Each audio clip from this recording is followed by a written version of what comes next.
हे बघा, बीडचं पोलीस बेजबाबदार वागतंय। एका निष्पाप तरुणाची हत्या झाली। हत्या का झाली तर एका कोळी समाजाच्या मुलाला मारण्यासाठी हे आरोपी गेले होते आणि ती मारहाण सोडवत असताना एका निष्पाप तरुणाची हत्या झाली।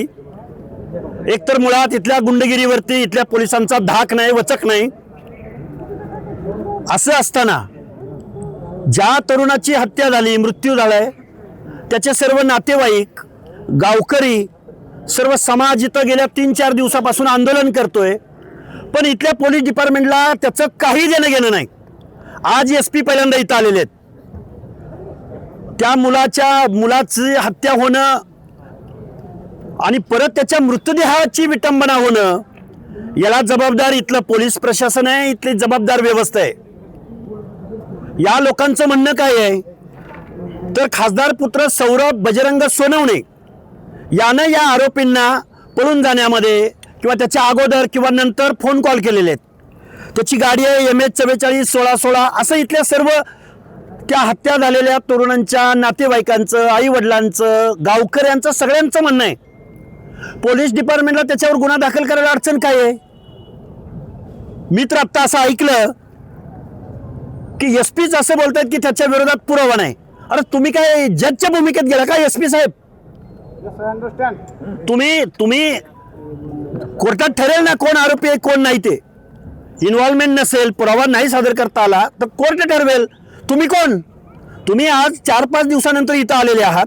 इथला जो PI आहे स्वप्नील उनवणे, त्याला पहिल्यांदा इथून सस्पेंड केलं पाहिजे, नोकरी त्याची पहिल्यांदा निलंबित केलं गेलं पाहिजे त्याला। असा बेजबाबदार PI। अरे PI आल्यानंतर, पोलीस वर्दी आल्यानंतर माणसं रिस्पेक्ट करतात कोणत्याही घटनेमध्ये। महाराष्ट्रात आहे आपण, पण यांना पळून जावं लागतं पब्लिक आल्यानंतर।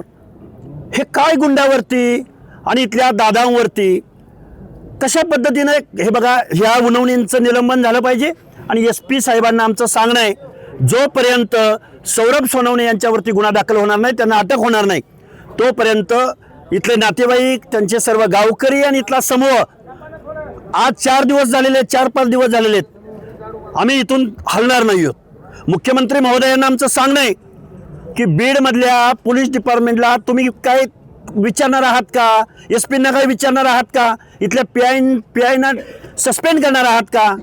या सगळ्या गोष्टी झाल्याशिवाय आणि आम्हाला आश्वासक ठोस असं आम्हाला इथं येऊन जबाबदार व्यक्तीने आम्हाला सांगितल्याशिवाय आम्ही इथून हलणार नाही आहोत। बरोबर आहे का? बोला न्याय हवाय, मला कुणाला कुणाच पाहिजे। हे बघा, एकतर कोवळ्या मुलाची हत्या झालेली आहे। हत्या का झाली? या हत्येला जबाबदार कोण? याचं उत्तर जोपर्यंत आम्हाला मिळणार नाही तोपर्यंत हे आंदोलन थांबणार नाही। पोलीस प्रशासन ज्या पद्धतीने या ठिकाणी वागतंय त्या संदर्भामध्ये तुम्ही गृहमंत्र्यांशी किंवा इतरांशी बोलणार आहात का? आणि विशेष महत्त्वाचा विषय म्हणजे अधिवेशनामध्ये देखील हा मुद्दा गाजतोय, धनंजय मुंडे यांनी हा मुद्दा मांडलेला आहे, मात्र तरी देखील इथलं प्रशासन कशा पद्धतीने वागतं वाटतं? डिपार्टमेंटवरती आमचा भरोसा राहिलेला नाही, SP वरती तर अजिबात राहिलेला नाही। बेजबाबदार आहेत SP। इथल्या PI वरती अजिबात आमचा भरोसा राहिलेला नाही। लवकरात लवकर इथला इन्चार्ज त्रयस्थ अधिकाऱ्याकडे सोपवला जावा। स्पेशल कमिटी, पोलीस डिपार्टमेंटचं स्पेशल इन्व्हेस्टिगेशन स्क्वॉड नेमलं जावं, त्याशिवाय आम्ही इथून हलणार नाही। कारण या लोकांवरती हे कुठल्या तरी खासदाराचे हस्तक म्हणून काम करतायत, गुन्हा दाखल करून घेत नाहीत। गुन्हा दाखल करून घ्यायला काय अडचण आहे? आरोपी आहेत नाहीत। आणि हे बघा, जो मुलगा आहे कोळी समाजाचा, माने नावाचा मुलगा आहे, उमेश माने, हा कोळी समाजाचा आहे। अॅट्रॉसिटी ऍक्ट अन्वये गुन्हा दाखल करायला काय अडचण आहे? का डिपार्टमेंट हे गुन्हे दाखल करून घेत नाही? आरोपीवरती प्रेशर करतोय तो, काय त्याचं नाव आहे PIचं स्वप्नील उनवणे, की तुम्ही त्याचं नाव घेऊ नका, आम्ही अशा पद्धतीने। अरे तू कोण ठरवणार? त्यामुळे पोलीस डिपार्टमेंट बेजबाबदारपणे काम करतंय, त्यांच्यावरती आमचा भरोसा नाही आणि आम्ही इथं आंदोलन करतोय। आम्हाला पण, आमच्यावर पण गुन्हे दाखल करा आणि आम्हाला पण अटक करा।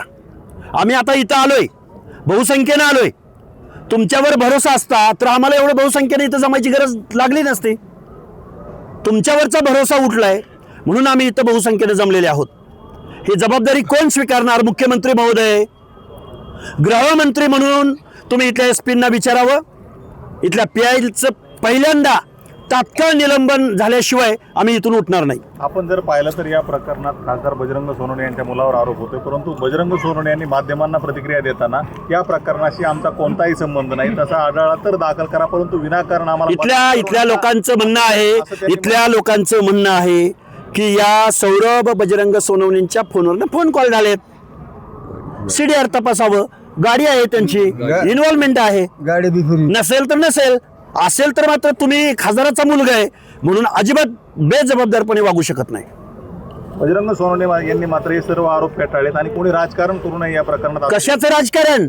आम्हाला काय इथं निवडणुकीला उभं राहायचंय का? अरे निवडणूक गेली खड्ड्यात, इथं जीव गेलाय जीवानिशी. एका तरुणाची हत्या झाली. अरे हत्येमध्ये कसलं राजकारण आहे? तुम्ही राजकारण करताय. निवडणुकीच्या टायमाला तुम्ही आमच्या वाड्या वस्त्यावर फिरता ना. अरे इथं एक मुलगा जीवानिशी गेलाय, त्याची डेथ बॉडी अंत्यसंस्काराच्या प्रतीक्षेमध्ये वाट बघते. तुम्ही लोकप्रतिनिधी म्हणून पहिले इथं आलं पाहिजे. तुम्ही झकमारी करा पहिली. तुम्ही तुमची जबाबदारी पहिल्यांदा टाळू नाही शकत. अरे कुणाला राजकारण करायचंय? त्या मुलाच्या आई वडिलांना करायचंय, भावाला करायचंय? अरे जीव गेला, आम्ही डेथ बॉडीवरती अंत्यसंस्कार करत नाही आहोत. न्याय पाहिजे त्यांना. अरे तुमचं राजकारण तुम्हाला लखलाभ असो. खासदारांना अशा पद्धतीचं वक्तव्य करणं, निषेध व्यक्त करतो त्यांचा. कुणाला राजकारण करायचंय? तुम्ही पहिल्यांदा इथं या, पोलीस प्रशासनाला विचारा. जो त्यांचा आरोप आहे त्या आरोपान्वये गुन्हा दाखल करून घ्या ना. आणि आरोप जर इव्हिडन्स नसतील आणि जर इन्व्हॉल्वमेंट नसेल, न्यायव्यवस्था आहे ना इथं. न्यायव्यवस्थेवर काय तुमचा भरोसा आहे का नाही? का खासदार म्हणून तुम्हाला काही वेगळा न्याय आहे? बेजबाबदार पद्धतीचं वक्तव्य आहे हे. काय इशारा असेल प्रशासनाला? जोपर्यंत इथले SP गुन्हा दाखल करून घेणार नाहीत आणि अॅट्रॉसिटी ऍक्ट अन्वये हा गुन्हा दाखल झाला पाहिजे. कारण माने नावाचा जो उमेश माने नावाचा कोळी समाजाचा मुलगा आहे, त्याचा जीव जाणार होता, पण जीव गेलाय दुसऱ्याचा. म्हणजे याचं किती गंभीर प्रकरण आहे बघा. 4-5 दिवसामध्ये इथल्या व्यवस्थेला काहीच गांभीर्य वाटत नाही. काय इशारा आहे? इशारा आम्ही इथून हलणार नाही आहोत. त्यांचे कुटुंबीय, गावकरी जोपर्यंत त्यांचं समाधान होईल असं उत्तर त्यांना भेटणार नाही तोपर्यंत आम्ही इथून हलणार नाही आहोत. ओके.